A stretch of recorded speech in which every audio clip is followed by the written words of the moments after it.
Hello there, people of the internet. I am out here with an 1891 Argentine Mauser, and I am going over everything inside of my arsenal, talking about the history and development of basically everything that I own. And I'm doing this in an effort to try and earn my way up to 100,000 subscribers. So if you'd like to help me reach that goal, then go ahead and subscribe to the channel. And, well, if I can't manage to convince you today, then I'll try again tomorrow, because I'm actually putting out one of these videos every single day, or at least trying my best. It doesn't always work out that way, but boy am I trying. Okay, so we're going to take a look at the 1891 Mauser here. This particular one is chambered in 7.65 Mauser, so this is a very early Mauser rifle chambered in a very early Mauser cartridge.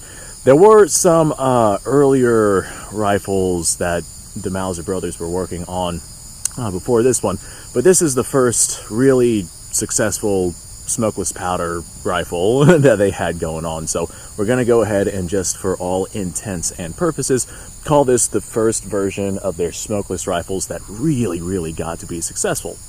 So this particular 1891 pattern Mauser was of course made for Argentine, which is why today the ammunition is known as 7.65 Argentine.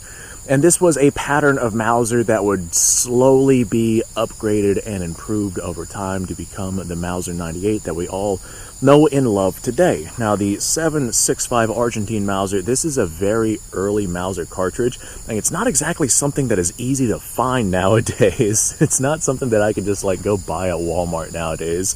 So these right here are reloaded by myself, and normally these rounds, they're a 3.11 diameter bullet, and normally these rounds would be traveling at about 2,200 or so feet per second. So we got a 30 caliber round traveling at about 2,200 feet per second. That's not exactly the most powerful round that was coming out during this particular time period, but it's also not a slouch either. It very much is a full power rifle cartridge. So this rifle came out at the turn of the century, and during this turn of the century, like right at the late 1800s, early 1900s, countries were trying to develop, repeating rifles that utilized a smokeless cartridge with smaller diameter bullets than the diameter bullets that they were using for their black powder loads. Typically with a black powder round, you need a nice heavy bullet because you can't get velocities that are all that significant. So in order to get more energy transferred onto your targets, since you can't get velocity, you increase mass. So they had nice heavy bullets. That's why, you know, old school black powder bolt actions were like 11 millimeter, 10.5 millimeter, and they had just these fat, huge, slow-moving bullets, because that's just what black powder was able to do for that time period. Well, smokeless powder comes around. I'm watching myself for bugs. Smokeless powder comes around, and now countries see just how fast they can move these projectiles, so everyone moves into smaller, much faster moving projectiles going downrange. And every country is also convinced that fighting is going to take place at far greater distances than fighting actually took place at. This particular 1891 pattern, I'm pretty sure that these right here were updated in a later version. And I can't remember though. But this particular 91 pattern has a 400-yard zero on it. However, we have a customized front sight on this thing, so I have no idea what the actual zero on this thing would be. Honestly, I've never actually accuracy tested this one. This one right here has clearly been sporterized, unfortunately. I was thinking about unsporterizing this, but the barrel has been cut. We got a very poor crown job on that. And, well, the front side is completely gone and replaced. The wood has been cut and sanded, and that is very unfortunate. And our receiver has been drilled and tapped for a scope mount. This is a really good sporterization. They did a fantastic job with it, and these drill holes are actually good enough for me to mount a scope to this if I ever feel like. I'm not going to feel like, but if I ever do decide to myself put a scope on this thing, I absolutely can. Sorry, I've got the hiccups, guys. I apologize for that. So the 1891 pattern is kind of notorious for having this funny looking magazine on the bottom in comparison to what we're used to seeing with Mausers. This right here is just kind of how the Mauser magazine started off. It's a single stack magazine. This particular one chambered in 7.65.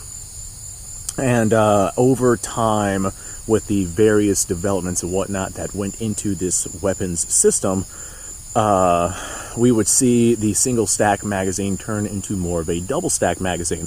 Now, I can't quite remember how, but I remember hearing a while ago that this screw right here on the magazine has some sort of locking system on it to actually hold the magazine in place, because Mauser had issues with those screws coming loose and having issues with the magazines as a result. I can't quite remember how that happened, but I know that that happened at one point or another. So the bolt is incredibly simple. All we have is two extraordinarily simple locking lugs up there on the front of the bolt, not quite as strong as some of the later pattern Mausers.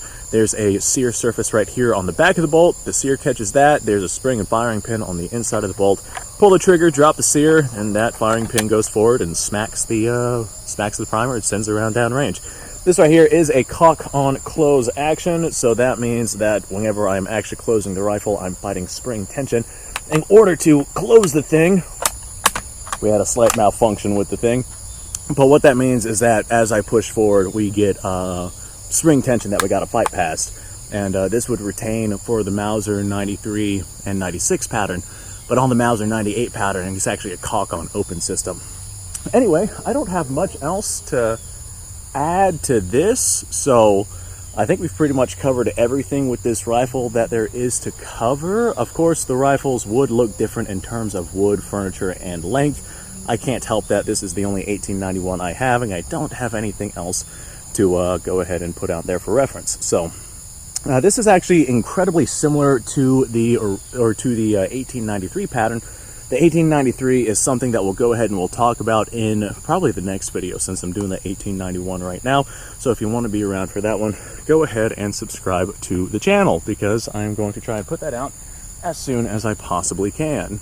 Alright, I remember this rifle here absolutely kicking the hell out of me. I've only got 2 rounds of this stuff because this stuff is not easy to find. And these rounds are full power rounds. These are not undercharged rounds. Normally, whenever I'm out here just making videos and whatnot, I'll undercharge my ammunition to help preserve brass life, especially if it's brass life that is hard to find, like this kind of brass. But in this particular case, these are hunting loads, and this is literally what I take out hunting. I have brought this rifle out hunting before, and it has served me incredibly well. Let's go ahead and aim. I'm going to aim for the steel silhouette down there. Let's see if we hit it. Oh, we did. We really did. We smacked that thing good, actually. It looks like it's still standing, though, so I'm going to hit it again. Yeah, I was right. This absolutely recoils like a son of a gun. Let's send another round here. That one was a little bit low. Since this is a 400-yard zero, I was kind of aiming down at the bottom of the target, like a little bit under that, trying to figure out where it is that this thing actually hits. But it looks like with this particular load, which is a full power load, this hits right at point of aim at the 50 yards that we're at. And that would make sense because we got this customized front sight on there. So I'll have to remember just to aim right where I want to hit. Yeah, look at that. Now that's a beautiful brass case. Whew, I don't remember this rifle recoiling that much. Oh, Nelly. Lightweight rifle, good, potent, powerful round. Heavy rubber or heavy metal butt pad, no rubber at all. This right here is definitely quite the beast of a rifle to shoot. Anyway, folks, I don't think I have anything else to add to this one, so I'm probably just going to continue down the line of these rifles. So thanks for watching, folks. I do appreciate your time. Like, subscribe, share. Description below has a link to all sorts of stuff. Go check it out. You guys go off, have yourself a fantastic day, and I reckon I'll see y'all on the next video.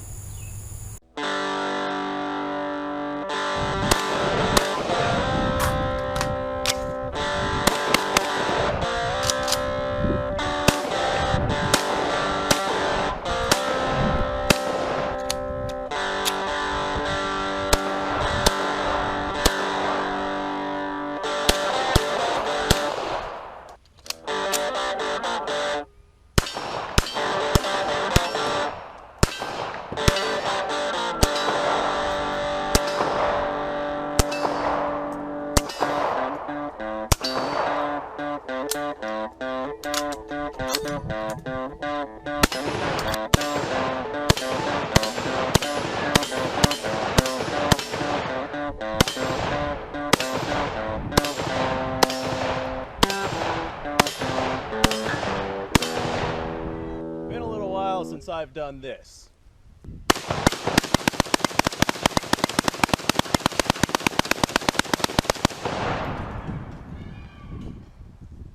Bonnie and Clyde be damned. The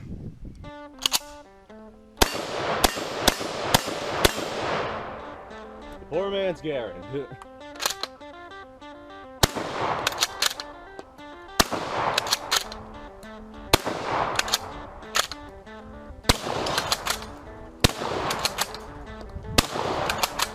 It's a shame that bolt-action shotguns aren't more mainstream.